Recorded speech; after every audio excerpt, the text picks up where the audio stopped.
Perfect. So we'll start. I appreciate there's going to be a couple of people who jump in maybe a couple of minutes in. But good afternoon and welcome to Taylor Root's webinar on AI in the boardroom.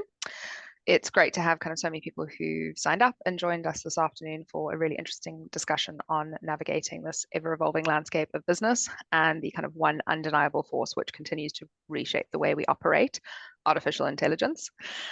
In today's boardrooms, discussions around AI implementation have become pretty commonplace with promises of efficiency, innovation, and competitive advantage. However, kind of alongside these opportunities also come critical considerations of safety, ethics, and legal compliance. And as company secretaries, it falls on you to ensure the safe and beneficial integration of AI technologies into your organizations. Amazing. Thank you, Sam. Well, thank you so much to everyone who joined today. And it is my great pleasure to introduce our two panelists.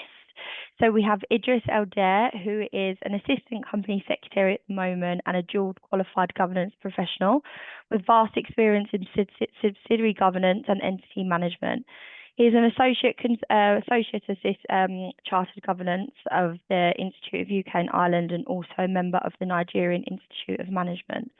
We also have Martin Chapman, who is an advisor to the boards and company secretaries on governance and boardroom technology, having held technology roles at the Chartered Governance Institute, Diligent, NASDAQ Governance Solutions, and Onboard. So today we're going to be discussing three questions. First one being, what does AI mean for governance and board professionals? How can AI help my role, and how do we support the board around AI? I'm sure you will all agree that we're an excellent company today to have this important discussion. So welcome to the two of you. And yeah, thank you so much for taking part. And there will also be a chance for all of you to ask questions at the end. So please make sure you start to put them in the Q&A box now. Perfect. So moving on to the first question, Idris, I believe I'll let you go first to give your opinions and advice and everything. So what does AI mean for governance and board professionals at the moment? Thanks, Easy, and thank you for having me on board today. You know, it's a very interesting topic, a topic that excites me to, speak about further to the last roundtable that we had on AI within the boardroom. So, we had great conversations, and it was really, nice to see what we would be looking forward to in terms of, implementation, and see how governance professionals would be able to, support their boards and even companies, to say the least, when it comes to, artificial intelligence. To me, AI means, any and every technology, to be honest, that makes or that allows board professionals to perform their key responsibilities in more seamless and efficient manner. So to properly understand it, governance professional, for me, does not need to see AI as something that is very sophisticated or something very technical. You're talking about algorithms and all that. So we need to see it as, just that technology or that tool that allows you to do what you do differently, allows you to do what you do seamlessly and, in an efficient way. So, and when we talk of, the key responsibilities of governance professional, we're talking about the fact that we provide support to boards, committees, internal and external stakeholders. We're also, ensure compliance with regulations, whether for our company or companies within our portfolio. We also, manage documents. We manage subsidiaries, and lastly, on general corporate governance oversight that we do carry out for, boards on because we do advise them on corporate governance best practices. So, for me, and for the purpose of this webinar, I will just categorize AI into three categories, and the first one being the generative AI. So as we know, the generative ones are the ones that create new content, and they're used to automate documents, to draft documents, policies, and even minutes of meeting, interestingly. And example of those ones are, we have the Gemini, we have the ChatGPT, we have the Copilot, and some other ones. And we also have the predictive AIs. These ones literally use historical data that they use it to predict, what the future would be. And that is the extent of, where we are today when it comes to AI. And you also use it to, predict trends, and you can even use it to forecast risk and even compliance violations. And we have a couple of example of this ones as well. We have the H2O.ai, we have the driverless AI, and we have the cognitive AI as well. These ones, they mimic, human thoughts, and they predict human thought processes to, simulate how we reason, and also to solve problems and even to make decisions. So when we have, AI systems like this, then we'll be talking about, for example, we have IBM Watson. These are some of the kind of AIs that, mimics human thoughts to, even reach better decision-making processes. So the interesting part is that the governance industry and even the corporate world at large, they're now very expectant and demanding of, governance professionals to be able to, keep up with the pace of AI trajectory, and be the controller of AI and not otherwise. So that is what we're looking out for. That is what, recruiters are also even looking out for. They want to see how well you're good with technology. They want to see how well you're able to, bring new things on board, because the world is really changing to, the future. The future is now. So in a world where governance demands are becoming more and more complex, AI is just those extra set of hands that, help you to carry the load, and ensuring that, governance professionals, that will remain on the right course, no matter how turbulent the regulatory environment becomes. Amazing. Perfect. Thank you so much. And over to you, Martin. I mean, just going off of the back of what Idris has said, like how do you feel about this question that's been asked a lot? Yeah, what does AI mean for governance board professionals? So as you mentioned earlier, I was at I worked at the Chartered Governance Institute, CGI, for over a decade. And so I think of this sometimes through the lens of what does it mean for the profession? In addition to, what does it mean for organization? What does it mean for somebody who's in practice at that moment? But perhaps just broadly speaking, so what does it mean? Well, it probably would not come as a surprise if I said we don't yet fully know, and I don't even know if we know a fraction of what this will look like in 3 years' time. But on the conversation today, let's take a stab at it, and I look forward to people's questions coming through as well. So, first, perhaps for context, and forgive me if this is obvious to some of you, how we approach thinking about the introduction of AI in our jobs or organizations or this profession isn't perhaps how we would approach other new types of initiatives, innovations, or events that are occurring. So, this isn't something that was preceded with consultation periods and introduced with transitional arrangements like a Companies Act or a governance code or disclosure requirements or something, right? So it's different, nor is it like the introduction of a new technology device,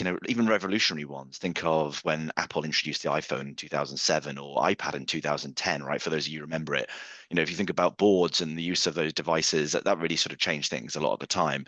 But it's not like that. And it's not like this transition to cloud computing either, that we're probably all familiar with now. And that's made it, cloud computing has made it really very efficient and quick for the organizations that we work in, and to make changes to how to our business model and how we do business. But also it's allowed people who supply governance teams and boards with technology, it's allowed them to do stuff at a much faster pace. But AI is not like any of those things that we've seen before. And those things created new industries and they transformed existing ones.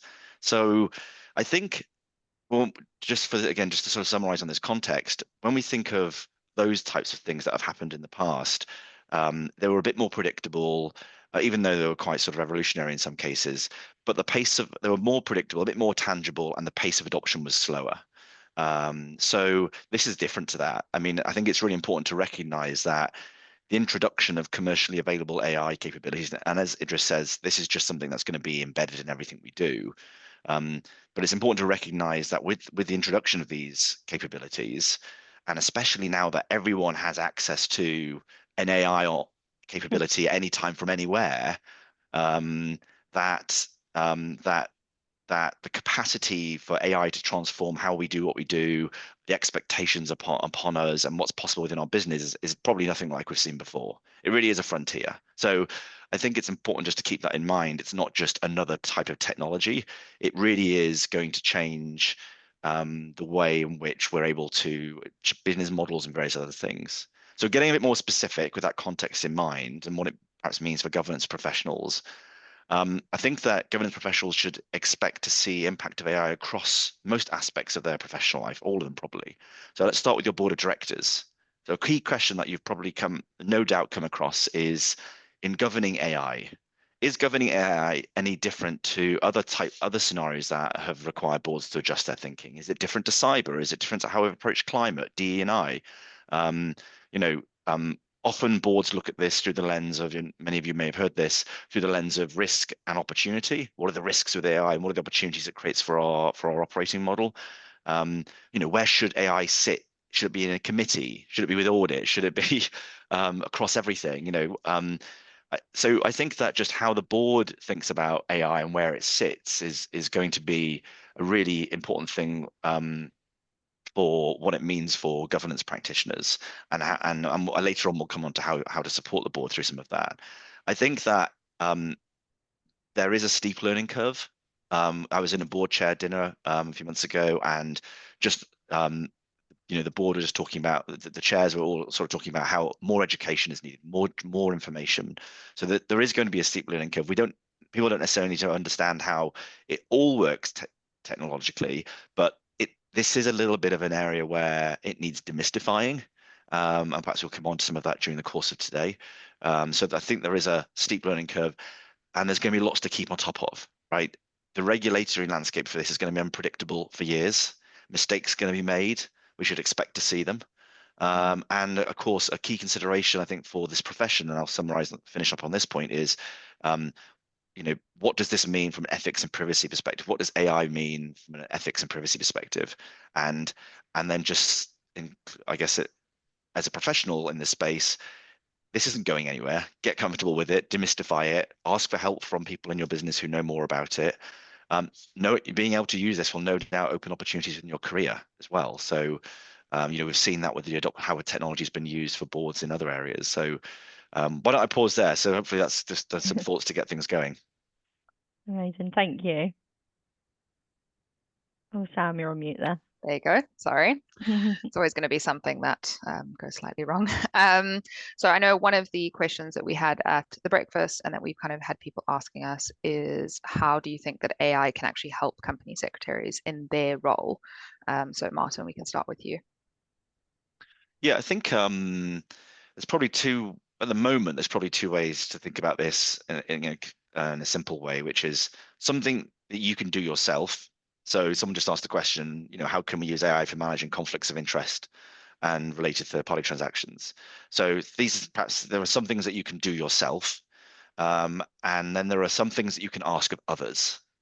So some things that you do yourself might be to use, a large language model with drafting or synthesizing information. I'm sure we'll come on to that in a bit more detail in a moment. Something that you can ask others for is, especially within your organization, is, hey, information is being provided to me, it's being provided to the board. How do we think about how AI is used in those settings? How can it be used? And also asking your service providers, whether that's registrars, whether that's technology providers for your board portals and other types of things, what can you do to help us with AI? How can it, what are the problems that discuss the problems that you're facing? And by problems, I don't mean necessarily negative ones, sort of like issues, things that you'd like to see done better, or, more efficiently, or maybe there's knowledge gaps or information gaps, or there's delays on things. How could you, what are the opportunities for others to help? And many of you work in large organizations. There's absolutely no harm in reaching out to partners in the CIO's office or other offices to say, I work with the board, we work on governance, can you help us on these topics? I'll hand over to Idris in a second, but I think just for some of the things that you can do yourself, no doubt everyone's used ChatGPT or which is a large language model. I think that that there is a risk of reducing AI to just being ChatGPT, right? ChatGPT is the large language models are a component of AI. and they're great and fantastic for drafting, and they're amazing to help with various things. But there are significant limitations with what's possible there. I know that people are very concerned about security and privacy, and if you've got questions about that, then please throw them in, and we can help to demystify some of those things, because it's often an area that's misunderstood. So yes, certainly using those tools to help in your role. Minutes is one that comes up all the time, and let's talk a minute about how to do that safely in the context of confidentiality, etc. Go to your IT team and ask them questions. Ask them to create you an environment. There are tools available that keep all your information in a contained environment. For those of you using Microsoft 365, Copilot's a good example.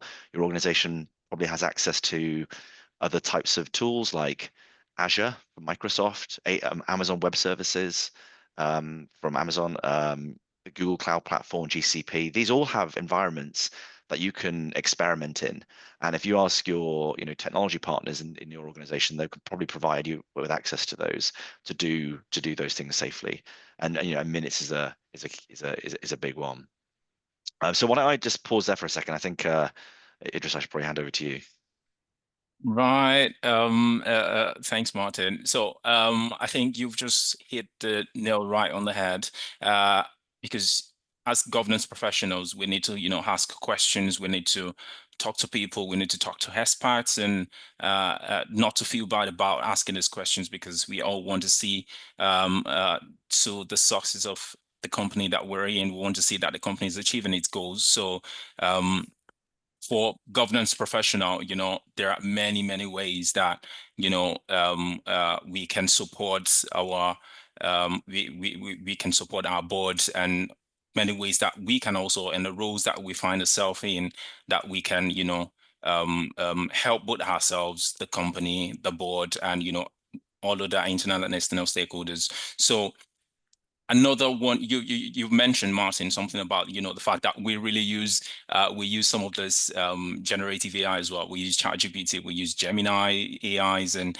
Bard, because that became the AI even before that became Gemini AI. And the fact is, we've seen the things that they can do, and the issue is just that sometimes we ask ourselves the question of, to what extent do I want to, put on the information of the company, information of the board on some of these things? So that's the reason why we need to, keep on asking those questions. And another interesting part is that when we talk of, some of the things that AI can help us with, I don't know, I mentioned something during the introductory part that, it assists us with one of our key responsibilities, which is board meeting management. It is not surprising at all that AI can streamline our processes from pre-board meeting stage to the actual board meeting stage, and lastly, the post-board meeting stage. And for the pre-board meeting stage, AI, interestingly, can help you, schedule and coordinate processes before a board meeting.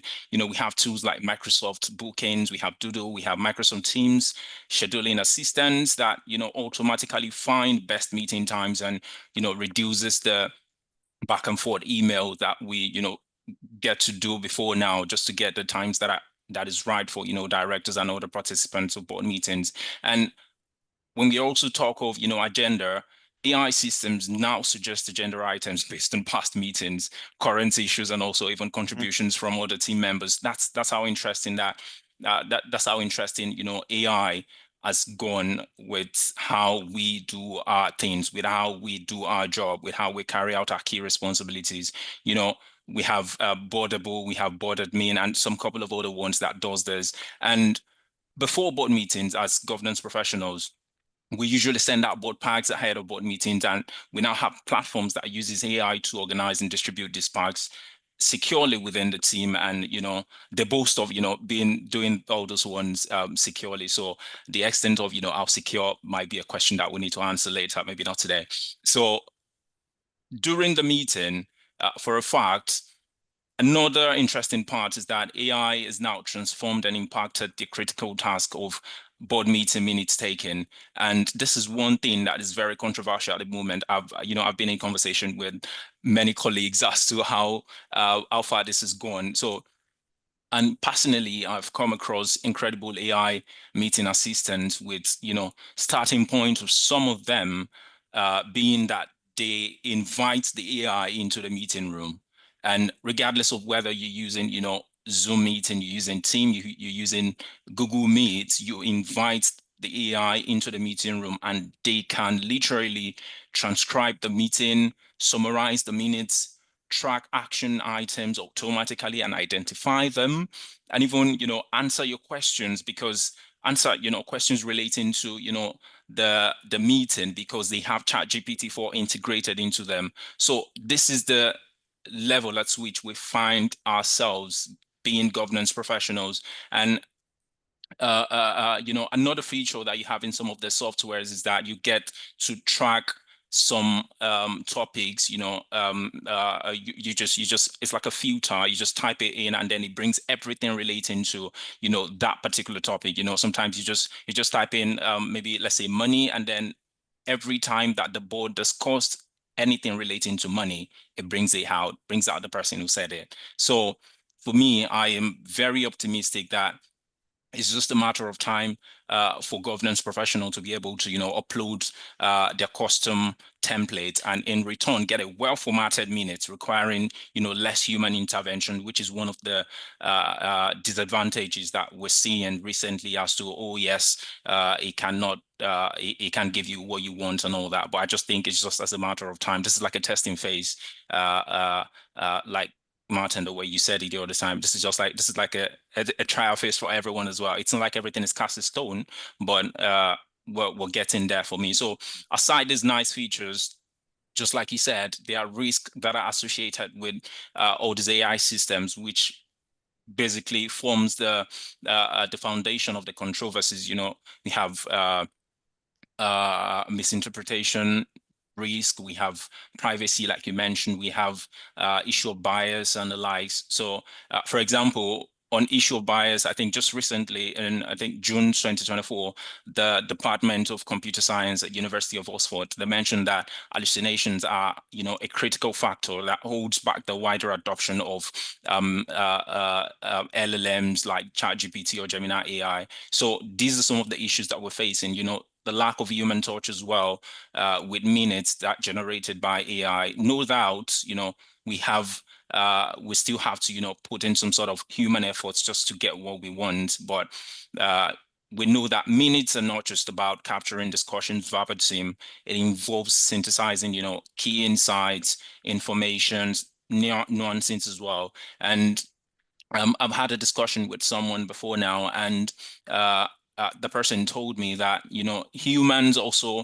take human sometimes takes minutes while considering future audience. Sometimes we take the minutes because we want to see the kind of persons that would get to see the minutes later. For example, auditors and the likes. And there is also another issue of being instructed by maybe the participant might be board members that some discussions should be off record. I know this has some bit of controversies around it as well, but these are the things that that comes up as the major controversies about adopting AI in the board meeting room. And other than board meeting management, we also have the issue of compliance as well. And I think AI is also assisting us to do that as well. And I saw recently Thomson Reuters also now have their special kind of ChatGPT, where you ask issues of compliance and all that, and they have this platform as well that updates you on recent regulations, changes to regulations that your company is subject to. So this is just super interesting, and I will say that AI can help us in so many ways in our position, whether as full COSEC, whether as compliance person within the COSEC team, and in many ways. Amazing. Idris, Thank you do you mind so if I much. just jump in here for a sec? Sorry. Yeah, absolutely. So this is so you mentioned a number of things there, and especially in relation to minutes, and the broader theme of that is, where is this information, right? Yeah. And there is a bit of a misconception that when you're interacting with some of these when you're interacting with a large language model like Yeah. GPT, that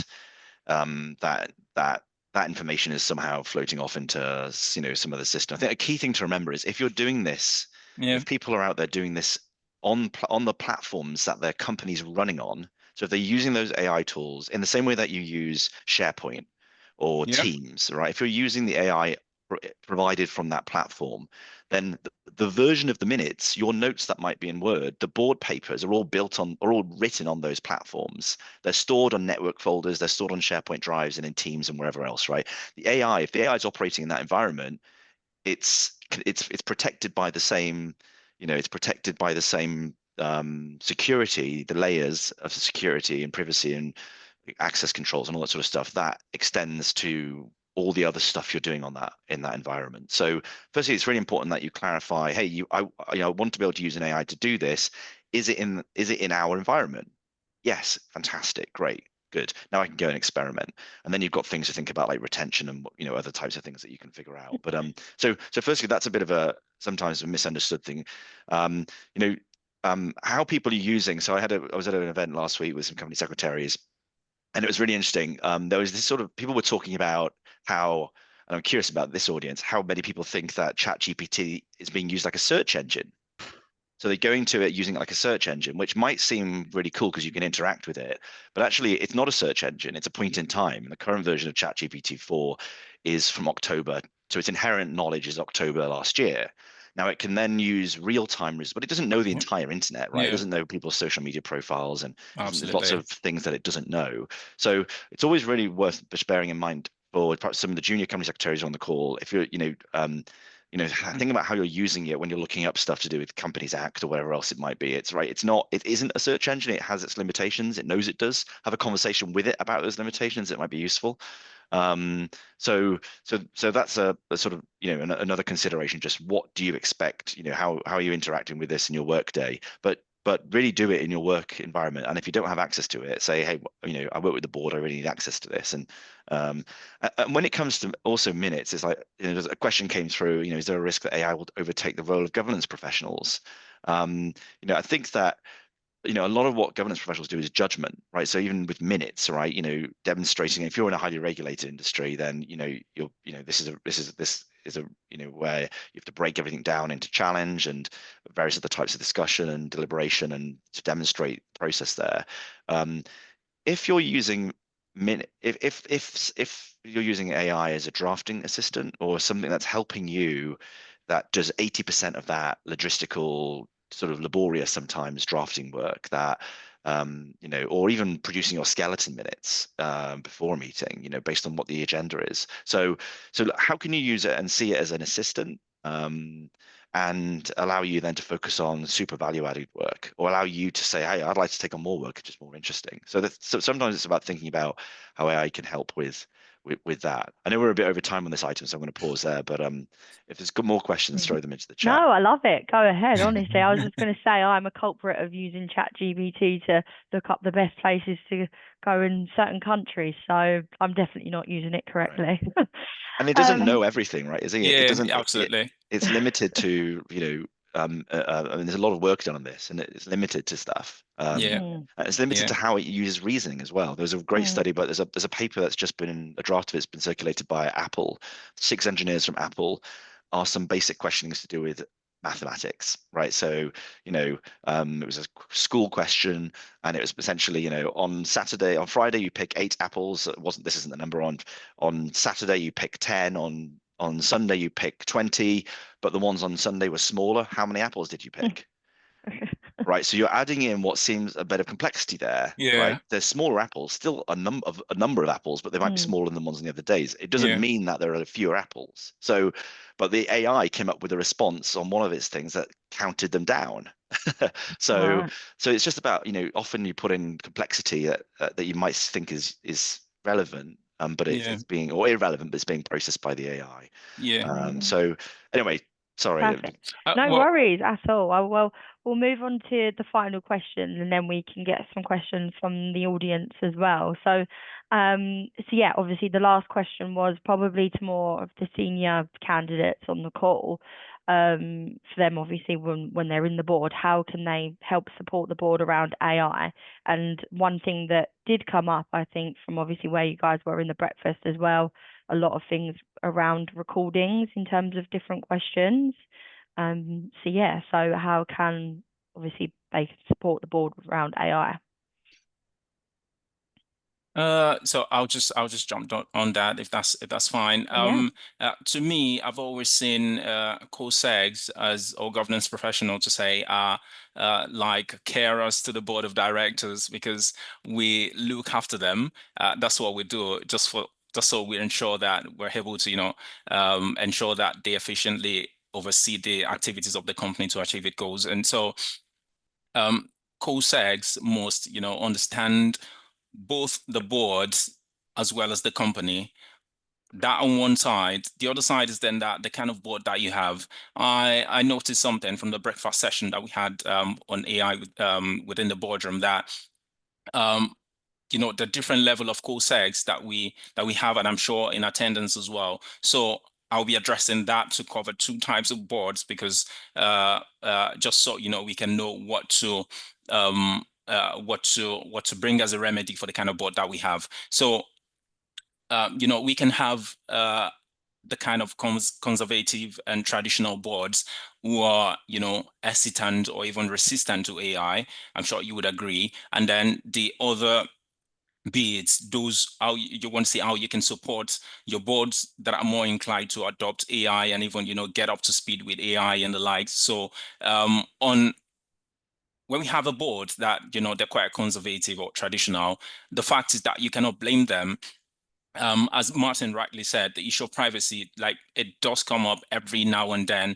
So it might just be that they're being cautious due to the risks that are associated with integrating AI into, the company's processes or even the board processes, to the extent of them not even trusting AI enough to even, take recordings. I know some colleagues that their directors, they don't allow them to take recordings in the meeting. So sometimes it's just a matter of the company secretary writing down everything that needs to be in the minutes. So those are the kind of level of boards that you have. And I'm sure that we do have those two categories as, some of our attendees have that. So first things first for the traditional boards, I would, as a governance professional, get my board educated in AI. I think that's the starting point.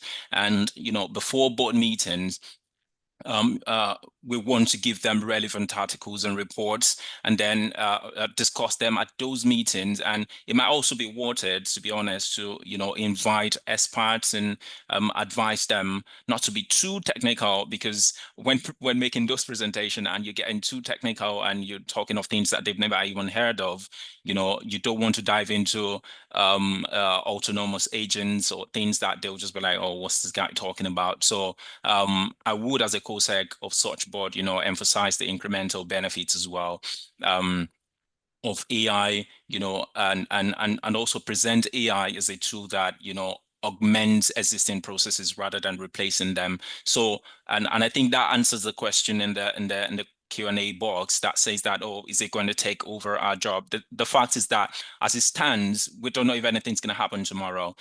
No, it's not going to take the job away. And I think I'll also be paraphrasing Peter as well. Peter Swaby of CGI is also mentioned this as in one of the engagement that I put out there during my AI series on LinkedIn. So it's not going to take the job away. It's just here to augment our processes, the way we do our things, do them efficiently and more faster. The issue might just be that sometimes we might not have the capacity. Some companies might not have the capacity to integrate some of these AI systems and all that. So we have different things that apply to different governance professionals. So after all this, I would want to, as a governance professional as well, want to start introducing, small and non-invasive technologies. And as little as DocuSign, I know some companies, some directors don't know how to use DocuSign, and then they'll still have to call on, the company secretaries that, oh, could you help me do this? Oh, I want to copy someone. I want to set it to notary. You have things like that. But to be very honest, even DocuSign as it is, it uses AI system to, do some of its tasks. You send in documents, you want to send it to specific groups and the like. So non-invasive technologies such as this, introduce them, and sometimes board portal systems as well can actually, help when you introduce it. you might not tell them from the start that, oh, you want to superimpose it on them, but then let them see the benefits of these things, small tools as such. And then once this phase is gone, next steps is then to determine the responsibility of oversight of this AI systems. And I think Martin, mentioned something on that. That is also, a very important part. And the question that comes up with this is most times is whether a committee should, look after this, whether a committee should handle it, or whether the board should even look after it. Or, sometimes you get questions whether advisory boards of outside experts should, tap into this and even, make comments on it. The fact is that there is no universal answer to it, because the more strategic you anticipate the incremental benefit AI brings to the board and the company, the more oversight that the board, will need to have. And this, I don't know, Martin, you might have different opinions to this, but I feel like that is just like the litmus test for me. And I think, yeah, it might just be, worthwhile as well to see that the level of incremental benefit that it would bring to the board. Meanwhile, on the other side, for the boards that are open to, adopting AI and integrating AI into the system, you may have found out that, such boards are likely to, focus on innovation and advising them that, AI can enhance corporate governance efficiency. And when you tell this to them, it won't be new to them because they're already, open to things like that. And let me just give this illustration. So let's say, for example, a few weeks ago, Tesla announced new iRobots and high cars and all this fancy stuff. So the fact is that we're all seeing this. The directors are seeing all these updates, and it's not that they don't know about it. Even for the conservative kind of boards that you have, they've seen this thing all going around. They talk to Siri using their iPhone. Some of them, I know some don't, but at the same time, it's not like they've never heard of these things. So when you have, such a board that is inclined to having these things on board, we just have to, as a governance professional, be very happy to, introduce AI into, the agenda at every board meeting. And don't get me wrong, it also applies to, the traditional boards. But I feel like because their orientation would obviously have changed from the stages of, introducing it in bits to them, letting them see the incremental benefits and the like. So that would that orientation would have, it would have changed. So you can definitely then start introducing AI as an agenda of before the board meetings. And in terms of next level, you also want to focus on strategic values, right, of that AI can bring to the board. And I'd mentioned at the beginning about cognitive AIs, the ability that it has to enhance decision-making processes and the likes. Tell them that, it saves time, it saves it increases operational efficiencies as well, to, the governance practice. So, and I think I know that the time's be off, but I'll just Yeah, I add think we might need to finally that, just let yeah, Martin have a yeah, chance yeah, to in a second. yeah. So anything you choose, literally just, we just have to, tailor it to, the board's culture, and it would eventually build that trust that you need for the board to accept what you want to bring on board. Amazing. Thank you so much, Idris. And Martin, I know we've probably only got about 10 minutes left. Did you just want to give a quick run through of your opinion? Yeah, I mean, I won't replicate any things that Idris there said, but I might just call out a couple and add another, which is, from the board's perspective, this is like, I suppose, in a way, digital transformation, right? What is it? It shouldn't be seen as a technology thing. It's a business thing. Whether and by business I don't necessarily mean commercial. I mean the business of your organization, whatever that might be. It's part of the operating model. When you think of Amazon and things, you don't necessarily think of them as a weren't always known as a technology company, right? Weren't always known as a delivery company. So business models change, they transform, and how does this play part of that? And I think that a key thing is just make sure that there is education involved, provided. I was with a board a month ago, so, and they did an exercise. They took themselves through an exercise. They after a board meeting to actually work through their sort of perspective on AI, what they know, what they don't know. a key part of that is, and this is something you can do practically today, is how is AI being used in our business today? Invite somebody from the organization to come and talk about that, or do a breakout or do a recording, so that a board member can go and view what that is. Just getting understanding of how AI is used in the business today in practical business terms. We use it in these areas of our business, on these key work streams, on these key product lines, on whatever it might be. Make sure it's super practical. I think another thing is sort of interesting. Idris, you spoke about board information. Having one of the great things, if the AI, again, in a secure environment, has access to historical materials, then it's a great opportunity for a new director during their orientation to have an interaction with the AI to talk about onboarding some history, even if the data source for that is pointed at minutes or something. Take me through the corporate history on this particular matter or something like that. So how can it be used in onboarding? There's loads of stuff, I think, on that it can be, like, practically can be done to help with producing materials for the board. Again, saving some time there. I know there's concerns around some of that. Again, and some of that might be to do with, what happens if it misses something? There's there's ways to tackle these things that perhaps are too detailed to get into on the webinar, but there are great opportunities for you to provide support to the board on the making sure that it's an embedded part of the way that the board look at the decisions they're making, that they understand how it's being used in the business, that they understand what the competition are doing about it, and that it's seen as as a really significant transformation. So I'll pause there. Amazing, perfect. Thank you so much. So yeah, probably moving on to the Q&A question now. I know we've had a couple from the audience already. Martin, I know that you've answered two of them just in discussion. So one of them at the end, obviously, I know a lot of things have come up in terms of like redundancy and like losing professions and things like that. So an anonymous attendee said, do you think AI is seen more as a support rather than a substitution to the figure of the COSEC? In later years, do you think it will reduce the number of individuals that could be attracted to the profession?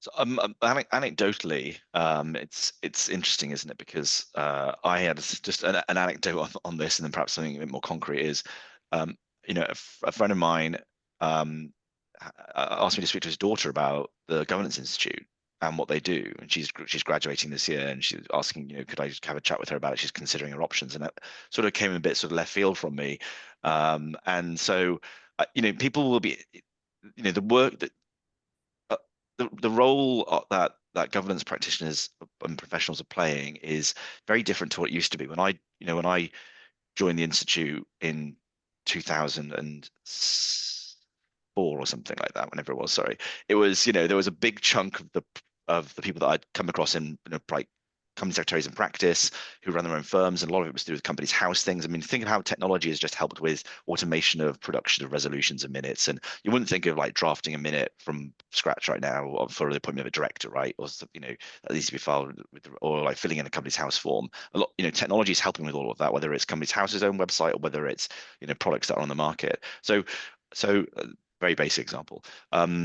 So I see it as that with and I sort of see that I've lived in the US for a long time, so I've seen the expectations that are going on both in Europe and in the US on boards, and it's just there's so much more that boards are considering now. There's so much more information that needs synthesizing, so much more discussion that needs to be having on material. There's so much that's changing that boards need to be aware of, that the governance professional is in a perfect position to help, and the company secretary is in a position to help steward those matters through the company's annual forward agenda, right, rather than just it being a thing. So I think there's the depth on these subjects is greater, and I don't know, I can't see AI replacing that judgment, the business judgment that's brought to the table, the counsel that's provided, the role of governance professionals in